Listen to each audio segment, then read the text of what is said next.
ধৈর্য ধরুন, ধৈর্য ধরতেই আপনাকে হবে, কারণ আল্লাহ সব দেখছেন, আল্লাহ সব শুনছেন, তিনিই ঠিক করবেন।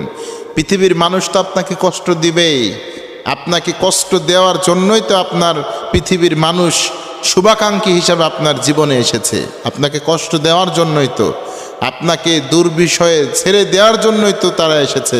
আপনাকে কষ্ট দিবে, আপনাকে জুলুম দিবে, কথার মাধ্যমে কষ্ট দিবে, আর্থিকভাবে কষ্ট দিবে। তবে ভয় পাবেন না, টেনশন করবেন না।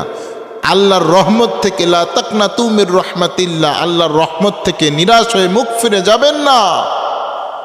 আল্লাহ আপনাকে এমন একটা জায়গায় অবস্থান করাবেন, এমন একটা জায়গায় নিয়ে যাবেন, যে জায়গাতে যাওয়ার পরে যারা আপনাকে কষ্ট দিয়েছিল, দুঃখ দিয়েছিল, কষ্ট মধ্যে নিমজ্জিত করেছিল, এই মানুষগুলো একদিন আপনার সাথে একটু কথা বলার জন্য, একটু সময় নেওয়ার জন্য, একটু কথা বলে একটু সময় কাটাবার জন্য ব্যস্ত হয়ে যাবে, মাগার আপনারে আর খুঁজে তারা পাবে না।